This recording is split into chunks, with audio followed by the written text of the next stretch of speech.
Labari guda da har in mutu ban manta da shi shine ranar da na fuskanci kalubalen faɗan mutuwar Sani Abacha. Yaushe rabonka da ka ga mutum na karatun jarida yanzu? Yanzu komai ya kuma akan waya. Kwarai. Nan za ka yi waya, nan za ka yi text, nan za ka yi WhatsApp, nan za ka yi scan, nan za ka yi printing, nan za ka yi taro na conference sai ka kira mutum India, America ina. Duk ku zauna ku tarukan ku ko kun kai ku dubu. Matsalar da aka samu shine ka samu aiki mai jaraba da za ka so kamar aikin jarida yana da waya.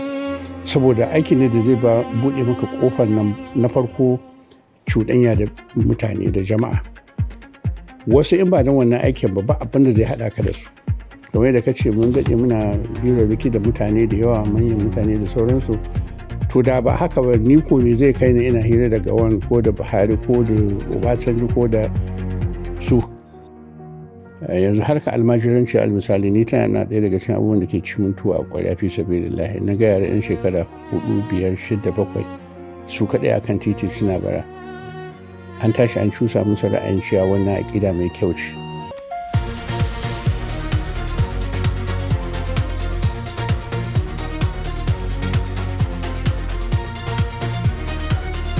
Don ka daɗe muna maka barka da zuwa wannan shiri namu na Widen TV inda muke tattaunawa da manya-manyan mutane da suka yi nasara a fannoni daban-daban na rayuwarsu. To kafin mu fara shirin zamu so ka gabatar mana da kanka yadda ya kamata mu gabatar da kai. To Malam Yusuf Aminu barka da wuni, sunana Aliyu Mustapha Sokoto, shugaban sashen Hausa na Muryar Amurka a Washington DC. To ranka daɗe mutane sun san ka sosai a fannin jarida, ka yi shura, ka yi suna sosai kuma jama'a da dama suna ɗaukan ka a matsayin wani mutum wanda suke bin inda ka taka. Ya za mu so ka ba mu tarihin yadda ka fara wannan aiki zuwa nasarar da ka samu da kuma zuwa wannan lokaci da muke ciki. To a'udhu billahi minash shaitanir rajim, bismillahir rahmanir rahim. Yusuf, yanzu idan ka kirga na kai kamar shekaru 50 cikin al'amarin watsa labarai da aikin jaridanci. Domin na fara aiki a hukumanci a hukumar talabijin ta ƙasa wato NTA a Sokoto a shekarar 1976. To kaga ko yanzu shekaru 50 da wani abu kenan. In ma an ce a koma baya kafin ma in fara aiki a hukumance a NTA din, a Rima rediyo ta Sokoto na fara yin zaɓi sonka tun kafin a zo a buɗe talabijin a Sokoto. So shekarun za su kai shekaru 51 da 2 haka. So kamar yadda nace na fara da wannan daga ƙasa ne. A ƙashin gaskiya ni ko da na gama firamare, makarantar firamare na je makarantar horon malamai ta horar da malamai wanda in sun gama za a je su yi malanta. Kuma abin da na fara da shi kenan, na yi koyarwa a wasu 'yan ƙananan makarantu a Sokoto da kewaye da ƙauyuka da ke zagaye da Sokoto. Yanzu ina da ɗalibai da yawa wanda sun zama su alƙalai, wasu sojoji, wasu sarakuna, wasu menene. Bana ma gane su, sai dai in su sun gane su ce malam. So daga wannan malanta na tsallaka na koma cikin aikin jarida. Kuma kamar yadda nace na fara a nan gidan hukumar talabijin ta Sokoto har zuwa lokacin da na zo na tafi America na fara aiki da sashen Hausa na Muryar Amurka. A cikin wannan aiki da ka fara yi, kamar ɗan jarida matashi da yana so ya fara aikin jarida, shin wata makama ya kamata ya fara a matsayin shi na wanda yake so ya yi nasara a harka ta jarida? Wato Yusuf, aikin jarida kamar kowane aiki yana buƙatar sadaukarwa. Na farko dai duk aikin da ka ga mutum ya shiga ciki ya iya shi kuma ya daɗe cikinsa, to fi sabilillahi aiki ne da yake so. Ba aiki ne da wani tilasta mashi ba, ba aiki ne da aka cusa mashi ra'ayi ba, ba aiki ne da aka tilasta mashi ba. A yadda ka fara aikin jarida a rayuwanka, shin ka taɓa tunanin cewa za ka zama shugaban babbar hukuma kamar Voice of America VOA a rayuwarka? Ka taɓa tunanin haba Yusuf, ai gaibi ne, ubangiji kawai ya san abin da zai faru ga mutum ko yanzu nan da minti ɗaya balle kuma shekaru da yawa nan gaba. Ni lokacin da na hau jirgin sama shekaru fiye da 30 da suka wuce zuwa Washington don kama wannan aiki din, ai magana ma wani shugabanci ba a cikin kanka, domin lokacin ma turawa kawai ma suke shugabancin sassan harsuna na Muryar Amurka, galibi har da na Hausa din ma. Duk da cewa mutum na farko da suka girka ita sashen Hausa na Muryar Amurka ne mutumin Zaria ne, Alhaji Umaru, so Bahaushe ne, amma ba shi ne shugaban farko ba. Shugaban farko Bature ne, David Hofstad. So no, ban yi zaton cewa Allah zai yi min yawancin ramma da zan daɗe ina aikin da Allah zai nuna min ranar da na zo ina shugabancin wurin ba sam. Ranka ya daɗe, shin wasu abubuwa ne suka faru a rayuwanka wanda suka ƙara canza maka yadda kake kallon rayuwa kuma suka ƙara sa ka yi imani ga lamarin Ubangiji? Tarbiyyar da muka tashi da ita a gidajenmu ana. Ka gani gidanmu gida ne na malanta, gida ne na karrama da girmama da runguma aƙidar tarbiyyar al'adun gargajiya namu na Hausawa, na Fulani, na Musulmi. So ba mu tashi daga gidan da ya ƙyale mutane yara su ba tare da ɗora su kan wani tubali ko tafarki na siraɗin mustaqima na wata hanya za ta nuna musu bambancin gaskiya da abin da ba gaskiya ba. So idan ka tashi cikin wannan aƙida na farko a ɗora ka kan aƙidar musulunci da cewa za ka fuskanci ubangijinka kuma ga abin da ubangijinka yake so kai ga wanda baya so ka yi,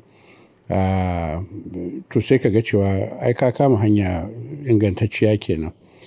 To na ɗaya kenan. Na biyu, sannan shi kanshi aikin jaridancin nan aiki ne da yake zuwa da ƙa'idoji wanda kuma ba a karya su inda ana son a yi shi yadda aka shirya a yi shi.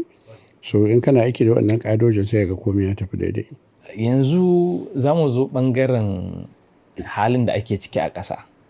Ganin cewa kai ka ji ƙasashen waje, musamman Amurka, ka daɗe sosai, ka ga yadda ci gaban ƙasashen nan suke, da kuma ka san Najeriya, ka zauna a Najeriya, ka san irin matsalolin da muke ciki a Najeriya, musamman ma ɓangaren jarida ne kusan kullum da abin da ke faruwa a Najeriya ka san shi.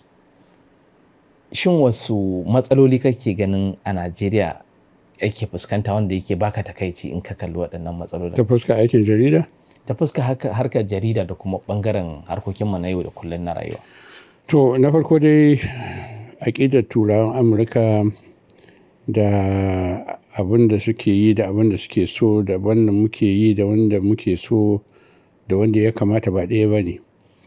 A shimfiɗar ƙasashen daban take da juna. Mutum yana da wuya ka ce abin da ake Amurka shi kake sa ran yanzu zai faru. Yusuf, in zan taso daga Amurka yanzu a Najeriya, ina canja tunanina game da abubuwan da zan zo in samu a gida, don na san su abubuwa za su yi aiki, wasu ba za su yi aiki ba. Akwai wuta ba wuta, akwai ruwa ba ruwa, akwai sha'anin tsaro ba shi. Amma duk abin da na zo na samu tun daga cikin wannan ƙasa na tashi zan iya zama cikin shi. Kuma zan sade ba ka ma sanin bai dame ni ba kuma tsakanin zarratun ya zan yi in taso da ƙidar tunanin Amerikanci zan zo in samu yadda abubuwa suke aiki a Amerika, ba za ta yi ba. Na ɗaya kenan. Na biyu, babban matsalar Najeriya rashin bin doka. Su kuma turawa suna bin doka. Ko makwabtanmu Nijar nan suna bin doka. To nan wasu mutane sun fi ƙarfin doka.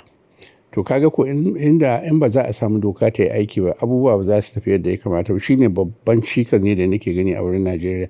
Duk da harkar sha'anin tsaron nan da aka daɗe ana fama da ita.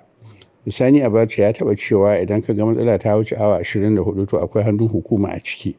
To nan sai ka tambaye kanka me yasa muka daɗe misali muna fama da al'amarin tsaron nan.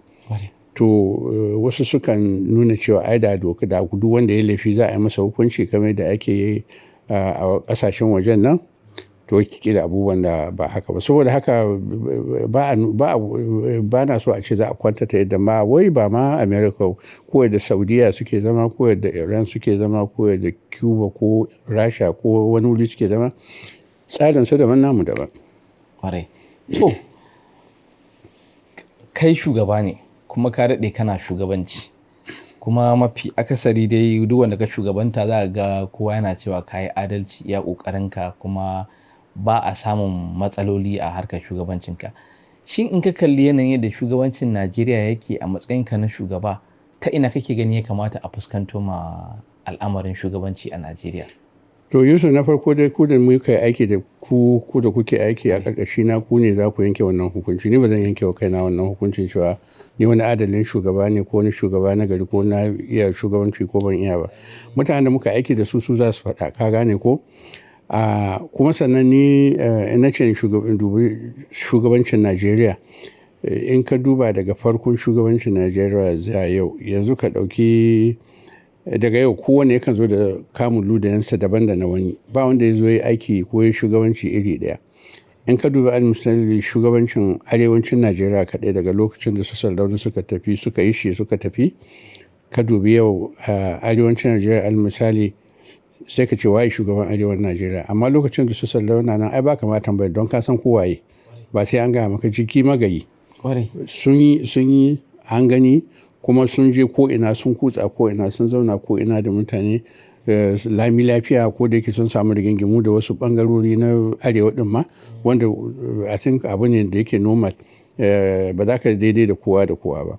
Amma ganin shugabancin Najeriya, abin da yake da bakin ciki game da shi shine kullum za a ce kwanda jiya da yau. Yanzu in ka koma ka ce daga lokacin Obasanjo da lokacin Murtala Obasanjo ga wane ne Buhari, su Goodluck Jonathan, su Buhari again, da yanzu da Tinubu, da kowane in ka koma sama sai ka ga a wancan lokacin na wancan din rayuwa ta fi sauki, ana yi tafiye-tafiye, ba wannan tashin hankalin tsaron, akwai cin hanci da rashawa, amma na yanzu watakila ya fi. To shi ne matsalar shugabancin Najeriya. Ni har yanzu ban ga wani lokaci da aka ce yau ta fi jiya ba, wani sai a ce jiya ta fi yau. To shi ne abin takaici game da sha'anin shugabancin Najeriya. Fatanmu da roƙonmu ga Allah shi ne ya taimake mu ya samu mana shugabanci na gari, wanda ba mu da shi a yanzu, ko kuma mun daɗe ba mu da shi. To ranka ya daɗe, wasu suna ganin cewa kaman matsalar da ake samu shine matasa da suke tashi ba a mentoring ɗinsu, kaman a tarbiyyatar da su da za su a ɗora su akan hanyar jagoranci. Kusan hakan yana da alaƙa da in ma suka samu shugabancin sai ka ga ba su san mata ina za su fara ba. Kaga a Najeriya, babban masana'anta a Najeriya ita ce siyasa. Ba wata ma'aikatar da ke da mutane da yawa cikinta kamar aƙidar siyasa. In ba ka cikin harkar siyasa a Najeriya, ba a yi da kai. Ka koma ka tsaya ɓangaren ka. Yanzu akwai gogaggun ma'aikata a Najeriya cikin ɓangaren bankuna, ɓangaren ayyukan noma, ɓangaren likitanci, ɓangaren malanta, ɓangaren sana'o'i na yau da kullum, amma ba ka jin su. Amma yau da an ce wani ya canza jam'iyya, kana ganin duk jaridu sun ɗauka. Sai ka ce canza jam'iyya wani babban labari ne. Shi ya ga dama ya canza, yana ce ya tashi, ina ruwan wani. To amma shi ne labari. Yana ma ɗaya daga cikin abin da yake aibanta harkar jarida yanzu nan, na cewa kafofin watsa labarai sun fi ɗaukar labaran da suke da alaƙa da siyasa, maimakon mai da hankali ga matsalolin da mutane suke fama da shi. Hanyoyin da ba su da kyau, malanta da ta lalace, rashin kuɗin biyan fanshin mutane da suka bar aiki, almajiranci, lalacewar tarbiyya da sauransu, manyan labarai kenan.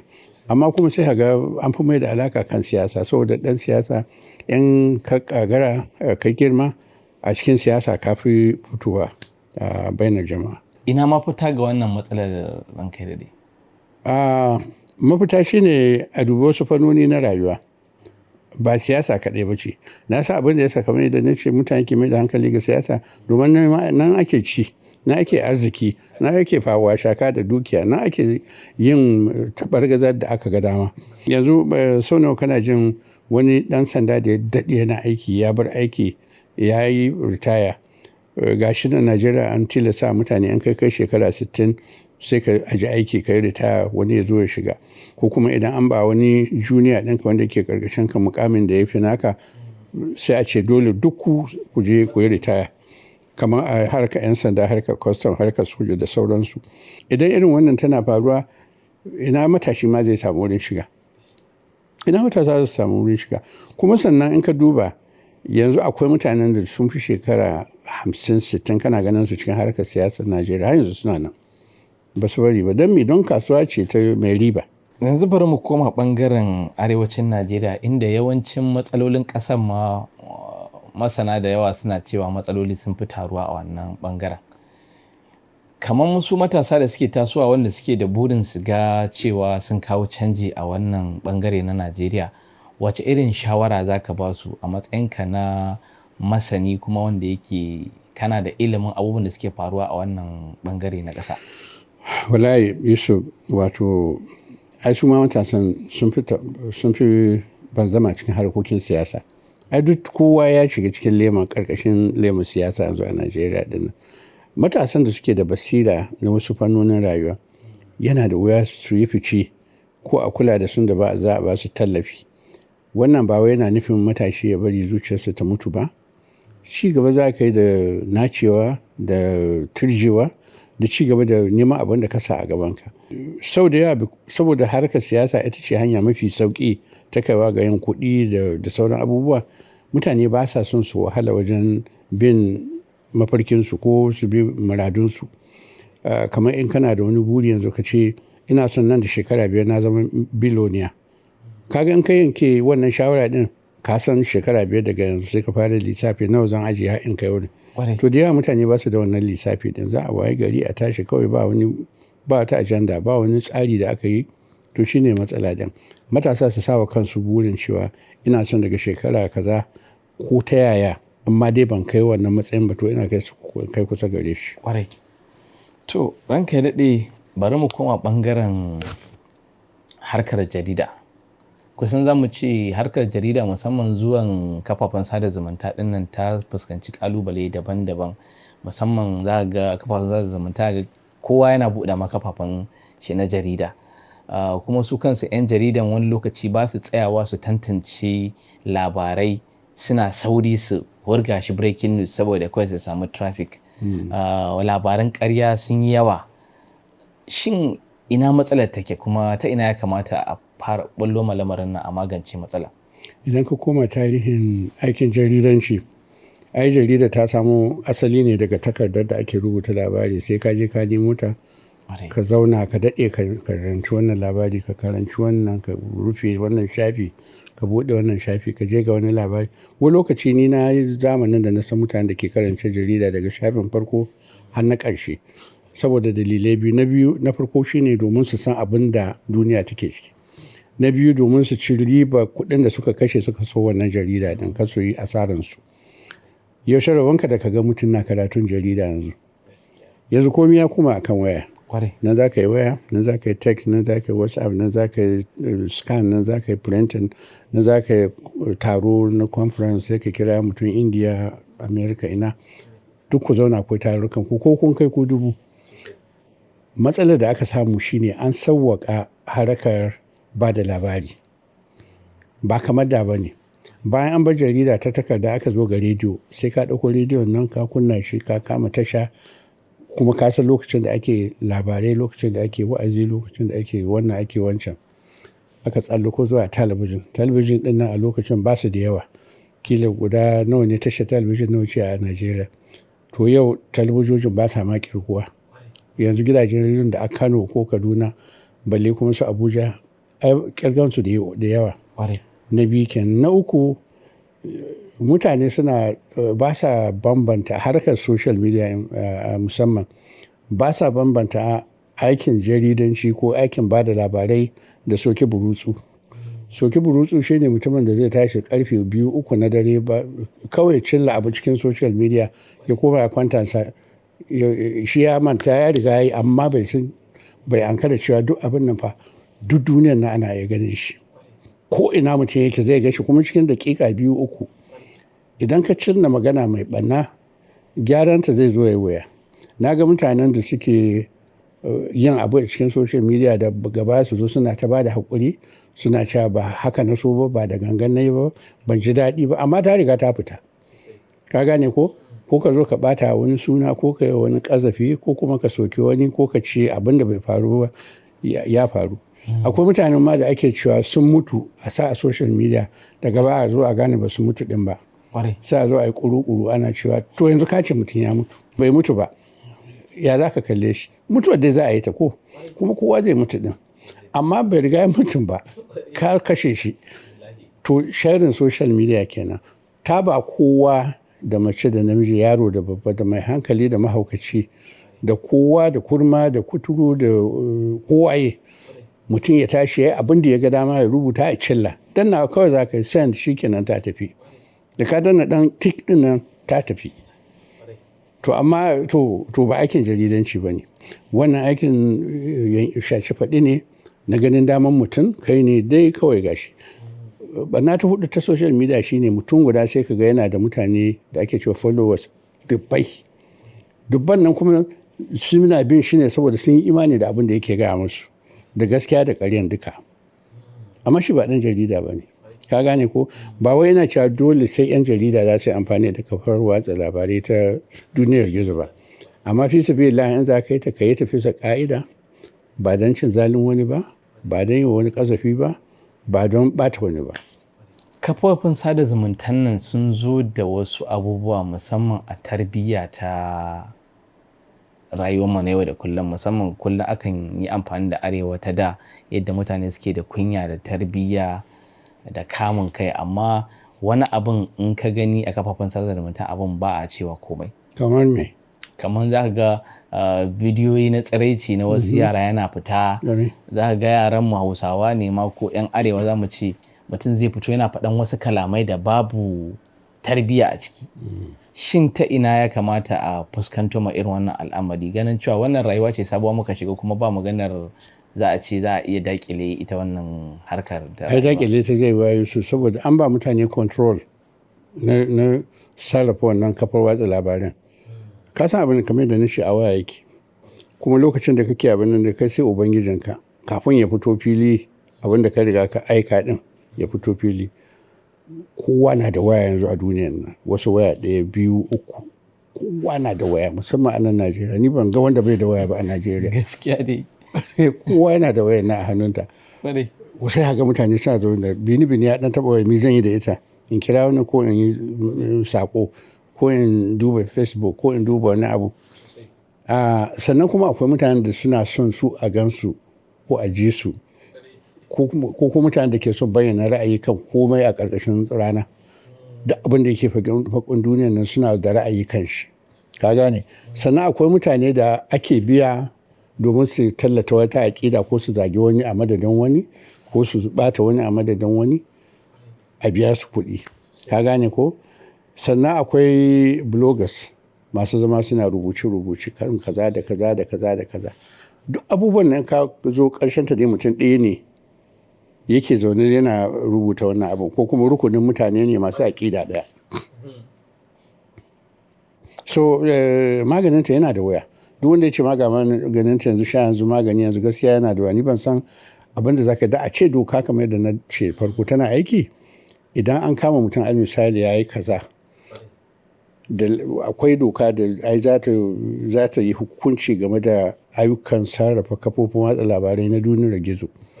Al misali idan wani ya yi wani ƙazafi ko ya ɓata wani, a hukunta shi. To babu wannan ɗin, babu, sai a bar kawai mutum ya cilla abin da ya ga dama, ko ya tashi wani hasashe cewa ga abin da zai faru, wani zai ci zaɓe, wani ba zai ci zaɓe ba don kaza da kaza da kaza da kaza. Zaɓen nan mutane miliyoyi suke yi, wasan abin da zai faru. To ranka ya daɗe, mun tattauna sosai akan abin da ya shafi tarihin rayuwanka da ka fara harkar jarida, da kuma muka taɓo ɓangarorin Najeriya. To yanzu za mu zo ɓangare na ilimi, wanda za mu samu wannan kamar dama ce ta duk wani matashin ɗan jarida ya samu ilimi daga gare ka, musamman ganin cewa Allah ya baka dama ka yi aiki sosai, ka hira da manya-manyan shugabannin ƙasashe da manya-manyan jami'ai na ƙasashe daban-daban. Wani ilimi za ka ba ma matashi da yake so ya fara harkar jarida? Na farko ya so aikin da yake yi, ya kishinsa, ya san cewa wannan aikin shine rigar shi, shine fuskan shi a irin duniya. Na ɗaya ke. Na biyu, ya san cewa shi ba alƙali ne mai yanke hukunci ba. Shi aikin shi, na ji na gani na tabbata ga bayanin da na gano. Na uku, kada ya taɓa bari ya amfani da shi don ɓata wani. Na hudu, ya tabbata duk labarin da zai bayar duk labari sashe biyu gare shi, da na wannan da na wannan, kamar sisi ne ko kobo ko dala mai sashe fuska biyu. In ka ji na wannan ka ji na wannan, in ka tsaya ka yi abin da ake cewa balance, ba za ka taɓa samun matsalan aikinka na jaridanci ba. Ka riƙe wannan ƙa'idoci ɗin, za ka gama lafiya insha Allah. To yanzu ban sani ba ko akwai wani jawabi, saboda yawancin ayyukanka tambayan mutane kake ta yi. Za ka yi tambaya ne wa mutane, to kuma yau gashi Allah ya ba mu dama mun zo don mu tambaye ka kan yanayin ayyukanka. Shin kana da wani jawabi da za ka so ka faɗa wa duniya, ko wani abu da yake ce maka tuwo a ƙwarya wanda kana son ka samu irin wannan dama saboda ka bayyana ma duniya? Na farko ina son yi wa Allah godiya da ya min tsawon ran da na yi shekaru na ina cikin wannan aiki din.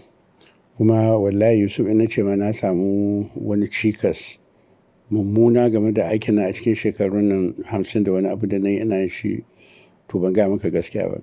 Allah ya rufa ma asirin yansa lafiya, kuma in Allah da na gama da shi lafiya. Ko da ke ba a gama aikin jarida fa, da aikin kamar aikin soja ne, an ce an maka alluran nan guda ba ka rabuwa da ita. Ni da abin da ke so mutane su gane cewa fi su bai na gode wa Allah kan wani abu, kuma ya bani lafiya duk da nake wannan aiki din, ban samu wani cikas game da shi ba. Duk wanda zai zo ya shiga wannan aiki din ya shigo da niyyar cewa na farko aikin jarida ba wurin da za a yi kuɗi ba ne. Ba irin kasuwanci ba ne na saye da sayarwa da tara riba, babu. Sai dai ɗan abin da za a biya ka din nan, wanda za ka samu shi ne alherin da za ka samu cikin shi. Amma ka samu aiki mai jaraba da za ka so kamar aikin jarida yana da wuya. Saboda aiki ne da zai buɗe maka ƙofar nan, na farko cuɗanya da mutane da jama'a. Wasu in ba don wannan aikin ba abin da zai haɗa ka da su. Kamar yadda ka ce mun daɗe muna hirarraki da mutane da yawa, manyan mutane da sauransu. To da ba haka ba, ni ko me zai kai ni ina hira da Gawan ko da Buhari ko da Obasanjo ko da su, ko kuma shugaban Nijar ko shugaban Ghana ko na Kamar ko na wani wuri. Wannan aiki zai buɗe wannan ƙofar. Na biyu, akwai abin da bature ke cewa credibility, wato mutuncin aikin naka. Idan an gano cewa kai kana tafiya kaifi ɗaya ne, ba amfani da kai, kuma aikinka kake fi sabilillahi, za ka samu mutuntawa daga wurin mutane. Amma idan an gano cewa kai kana ra'ayin wannan jam'iyya ko wannan ɗan siyasa ko wata aƙida ta addini ko wani abu, to sai mutane sai su ajiye ka gefe ɗaya a matsayin mai aikin jarida don kare waccan aƙida ɗin kawai. To daga nan mutuncin jaridancinka ya ƙare. Saboda haka ka shigo da niyyar cewa za ka ba da bayani, za ka nishaɗantar, za ka ilmantar. Su ne kawai aikinka. Kuma za ka ba da bayanin nan fi sabilillahi yadda yake.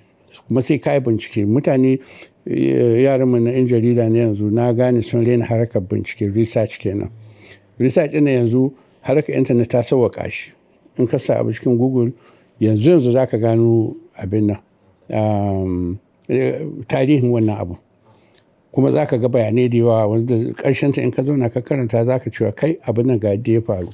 Kuma sannan in mutane na da rai wanda kake so su baka bayanin ƙarin haske, suna nan sai ka nemo su. Amma kar ka yanke hukunci ba tare da ka tabbatar da abin da za ka faɗa ɗin ba. A shi wannan shiri namu mukan so mutum ya zaɓi wani labari guda ɗaya na abubuwa guda biyu. Na farko, abin da ya jijjiga shi a rayuwan shi wanda har yau ba zai taɓa mantawa da shi ba, da kuma wani abin mamaki da ya faru da shi a rayuwarsa wanda watakila idan mutane suka ji ma za su iya cewa ba gaskiya ba ne. Gaskiya Yusuf, zancen jijjiga, ni ban samu wata babbar jijjiga a cikin rayuwata ba. Ni Allah ya mun rayuwa mai kyau, mai albarka, kuma ya tsare ni daga samun wata jijjiga ta tashin hankali. Sam, in baya dai tashin hankalin rashin iyaye da kakanni. To wannan, ka san in an rasa mahaifiya, mahaifi, kakanni, to wannan abubuwan a rayuwarka sun canja ka har abada tun ka rabu da su. Amma ta fannin aiki, aikin jarida faɗi tashi ne. Kullum sai ka ɗauka wannan da ya faru ba a taɓa yin irin sa, gobe sai a yi wanda ya fi shi. So in ce maka ga wani abu da ya jijjiga ni, babu shi gaskiya, babu. To kamar a harkar jarida na labarai da ka nemo ka yi rahoton ko kuma aka kawo masu, Wataƙila akwai wani labari guda ɗaya wanda har yau baka manta da shi ba saboda yanayin girman shi da tasirin shi. Labari guda da har in mutu ban manta da shi shine ranar da na fuskanci kalubalen faɗan mutuwar Sani Abacha. Ina aikin dare a Washington kuma ni ne abin da ake cewa MC a daren da Sani Abacha Allah ya ji kansa ya rasu. Amin. Da dare labarin ya zo mana, muna cikin studio kuma muna da abin da bai kai awa ɗaya ba kafin mu shiga cikin studio don fara watsa labarai. To kalubalen shine ka faɗi Sani Abacha ya mutu ko kar ka faɗa. Idan baka faɗa ba wasu kafofi za a zo su riga ku faɗa. Ka san ku ciwon babbar kafar watsa labarai shine wani ya riga ka bada labari. Ƙwarai. Ko kuma ka faɗa ya zan Sani Abacha bai mutu ba. Ka kusan ka ce Sani ya mutu bai mutu ba, yana da ran shi ji kashe shi, to kila kai za ka mutu. Za ka shiga matsala don baka tabbata ba. Amma cikin daren nan muka dinga cilla wayoyi cikin Kano, cikin Abuja, cikin wane ne. Lokaci yana ta tafiya har lokacin da aka kai kusan minti 10 kafin mu shiga cikin iska. Na tare aradu na ba da labari bayan dai na samu gamsuwar cewa ban Allah na ina ji ya cika. To wannan gadan Allah ya sa muka tsallake ta lafiya domin ya cika din. So muka zama na farko da muka ba da labarin mutuwar Sani Abacha. To shine ɗaya daga cikin labaran da ba zan manta ba da wuri. To ina ganin mun tattauna sosai da kai amma yanzu don ina son mu tattauna sosai saboda wannan dama ce muka samu kuma ita irin wannan dama ba a iya samunta a koda yaushe. So ina son mu tattauna sosai musamman abin da ya shafi amfanin matasa. Domin gaskiya matasan Najeriya akwai matsaloli sosai musamman daga arewacin Najeriya. Za ka ga yanzu yadda duniya ta canza, wasu ɓangarorin za ga matasa suna ta shiga abubuwa daban-daban musamman harkar kimiyya, harkar tech ɗin nan, a dama da su a ƙasashen waje da abubuwa. Amma mu kuma matasanmu sai ga ba su ma san ina za su dosa ba. To amma saboda irinku da kuka shiga ƙasashen duniya daban-daban kuma kuka haɗu da mutane daban-daban, to akwai ilimin da in kuka bayar wanda ba ko ina mutum zai same shi ba. To za mu so mu samu wannan ilimi daga gare ka. Ka sani Yusuf, yadda kaga matasan Najeriya na fama da kalubala ko na kowace ƙasa ma haka ne, ko America ma. Wani lokaci ma kwandar matsalolin matasan Najeriya fiye da na Turai. Matsalolin matasan Najeriya na farko dai kaga kamar arewacin Najeriya, yara da yawa na tashi ba su samu damar yin karatu ba. Suna samun karatu na zaure na allo domin riƙe addini, amma ba sa son ilimin zamani wanda dole kana bukatar shi domin kai cuɗanya da duniya. Yanzu harka almajiranci almisali ni tana ɗaya daga cikin abubuwan da ke ci mun tuwo a ƙwarya fi sabilillahi. Na ga yara 'yan shekara 4, 5, 6, 7 su kaɗai akan titi suna bara. An tashi an cusa musu ra'ayin cewa wannan aƙida mai kyau ce. Ka je kai bara. Kar ka nemi na kanka, kar ka nemi ilimi, kar ka koyi sana'a. To yana mun ciwo kuma kamar yadda ka sani wannan ɗabi'a ce da ta fi kamari a nan arewacin Najeriya. Ko Ghana ka je ko Kamaru ka je sai ka samu mutanen ko Sudan za ka samu 'yan arewa suna bara, balle kuma jihohin kudancin Najeriya. To rashin samun wannan tubali na gari na farko yana ɗaya daga cikin abin da sa ga matasanmu suna samun wannan matsaloli. Na ɗaya kenan. Na biyu kamar yadda muka ce siyasa ta mamaye ko'ina. So ana amfani da matasa domin su ne masu ƙarfin jiki, masu jini, ba sa da tsoro, ga son irin taron aradu in ta ma kama su ake amfani da su a matsayin 'yan daba, su ne abokan kwamacala. Kuma sannan an san cewa galibinsu da 'ya'yan talakawa ne, ba 'ya'yan manyan mutane ba ne. So da ƙyar ka je a ce ana zanga-zanga ka fita ka samu na ɗan babban mutum a cikin wannan masu zanga-zanga. Ƙananan yaran talakawa ne dukkaninsu, saboda ana amfani da su don an san ba su da. So in an ɗan ba su ɗan abin ihsani da bai taka karya ba, komai sai ka iya sa su ciki. So babba an sa ta farko ilimi. Indai ana so yaranmu su samu yin abin yi, a ba su ilimi. kuma ilimin nan fi sabilillah in ka dube da ake ba da shi arewa ko saurare da ake yabawa sosai saboda kokarin da hukumomi ko gwamnatocin arewa jihohin nan suke yi, amma fi sabilillah muhimmancin da za a baiwa ilimi a wani wuri kalilan ne bisa ga muhimmancin da za a baiwa wasu abubuwa na daban na harkar rayuwar yau da kullum. So watakila in mun canja aƙidar mu ta kula da ilimin yara matasa da farko na ɗaya ke, kuma ita wannan aƙidar almajirancin ma in ka lura wanda zai ɗauko 'ya'yansa ya jefa a kan titi ya tafi to baya nan bale ma ya kula da tarbiyyar tasu. Shi yana ganin abu ne mai kyau ya ɗauki yara ƙanƙanana jarirai ya jefa su kan titi ya tafi abinsa, ko kuwa ce an kwashi yara an kai wani malamin ba shi ne ubansu ba shi ya haife su ba, saboda haka kula da zai ba su takaitacciya ce. Matsalolin suna da yawa Yusuf. To Allah ya samu dace. To ƙarshe mun zo ƙarshen wannan shiri, amma kafin mu ƙarƙare shirin za mu so ka faɗa mana wasu jawabai wanda ba mu tambaye ka su ba. Ai ba wani abu da mun taɓa ba Yusuf. Ina jin gwargwadon iyaka dai mun taɓa komai. Na gode kwarai da wannan dama da ka bani, kuma ku ne matasan da muke magana din. Na aiki da kai, na san fasaharka da ƙwarewarka da gwaninta ka ta hanyar haɗa saututtuka na bidiyo da audio. Irin wannan shine inda zamani ya taso din.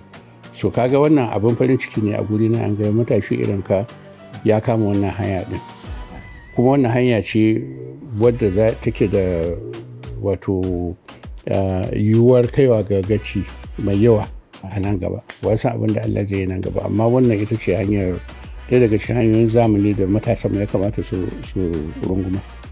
Na godiya sosai ranka daɗe, kuma da irin tarbiyya da aka bamu da kuma dora mu akan hanyoyi da aka yi daban-daban a wannan aiki. Muna godiya, Allah saka da alkhairi, kuma Allah ƙara ɗaukaka, Allah ƙara gaskiya. To na gode Yusuf, thank you. Mun gode sosai. To duka a nan muka zo ƙarshen wannan shiri, inda muka tattauna da chief shugaba na sashen Hausa na Muryar Amurka, inda muka taɓo a hanyoyi daban-daban da fannoni daban-daban na rayuwa, harkar jarida, matasa, arewa da matsaloli daban-daban. Ina fata kun ji daɗin wannan shirin. Ni Yusuf ke cewa sai mun haɗu a wani kuma sabon shirin.